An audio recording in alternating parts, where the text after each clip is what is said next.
ಸಿಂಹ ಮತ್ತು ಚತುರ ಮೊಲ. ಒಂದು ದಟ್ಟ ಕಾಡಿನಲ್ಲಿ ಸಿಂಹಾಸುರ ಎಂಬ ಕ್ರೂರ ಸಿಂಹವೊಂದು ವಾಸಿಸುತ್ತಿತ್ತು.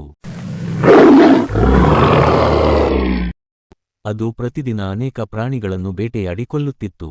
ಭಯಭೀತರಾದ ಪ್ರಾಣಿಗಳು ಒಟ್ಟಾಗಿ ಸೇರಿ ಸಿಂಹದೊಂದಿಗೆ ಒಪ್ಪಂದ ಮಾಡಿಕೊಳ್ಳಲು ನಿರ್ಧರಿಸಿದರು. ನಾವು ಪ್ರತಿದಿನ ಒಬ್ಬ ಪ್ರಾಣಿಯನ್ನು ನಿಮ್ಮ ಆಹಾರಕ್ಕಾಗಿ ಕಳುಹಿಸುತ್ತೇವೆ. ದಯವಿಟ್ಟು ಇನ್ನು ಮುಂದೆ ಅನಾವಶ್ಯಕವಾಗಿ ಯಾರನ್ನೂ ಕೊಲ್ಲಬೇಡಿ ಎಂದು ಪ್ರಾಣಿಗಳು ವಿನಂತಿಸಿದವು. ಸಿಂಹ ಅದಕ್ಕೆ ಒಪ್ಪಿಕೊಂಡಿತು. ಒಂದು ದಿನ ಸಣ್ಣ ಮೊಲದ ಸರದಿ ಬಂತು. ಮೊಲ ಚಿಕ್ಕದಾಗಿದ್ದರೂ ಬಹಳ ಬುದ್ಧಿವಂತವಾಗಿತ್ತು. ಅದು ಸಿಂಹದ ಗುಹೆಯ ಕಡೆ ನಿಧಾನವಾಗಿ ನಡೆದು ಹೋಯಿತು. ತಡವಾಗಿ ಬಂದ ಮೊಲವನ್ನು ನೋಡಿ ಸಿಂಹ ಗರ್ಜಿಸಿತು. ನೀನು ಏಕೆ ತಡವಾಗಿ ಬಂದೆ? ನೀನು ಇಷ್ಟು ಚಿಕ್ಕದ, ಈಗಲೇ ನಿನ್ನನ್ನು ತಿನ್ನುತ್ತೇನೆ. ಮೊಲ ಶಾಂತವಾಗಿ ಉತ್ತರಿಸಿತು, ಓ ರಾಜನೇ, ನಾನು ಒಬ್ಬನೇ ಬಂದಿಲ್ಲ. ಮಾರ್ಗ ಮಧ್ಯೆ ಮತ್ತೊಂದು ಸಿಂಹ ನಮ್ಮನ್ನು ತಡೆದು, ನಾನೇ ಈ ಕಾಡಿನ ನಿಜವಾದ ರಾಜ ಎಂದು ಹೇಳಿ ನಿಮಗೆ ಸವಾಲು ಹಾಕಿತು. ಸಿಂಹ ಕೋಪದಿಂದ ಊರಿದು ಬಿತ್ತು. ಅವನನ್ನು ತಕ್ಷಣ ನನಗೆ ತೋರಿಸು.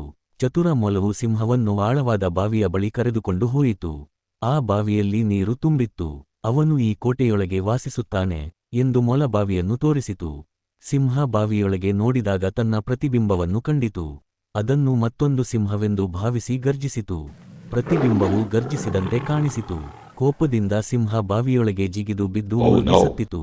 ಮೊಲ ಸುರಕ್ಷಿತವಾಗಿ ಹಿಂದಿರುಗಿತು. ಕಾಡಿನ ಎಲ್ಲಾ ಪ್ರಾಣಿಗಳು ಸಂತೋಷದಿಂದ ಕೂಗಿ ಸಂಭ್ರಮಿಸಿದರು. ಅವುಗಳು ಭಯದಿಂದ ಮುಕ್ತವಾದವು. ಕಥೆಯ ಸಾರಾಂಶ: ಬಲಕ್ಕಿಂತ ಬುದ್ಧಿಯೇ ಶ್ರೇಷ್ಠ.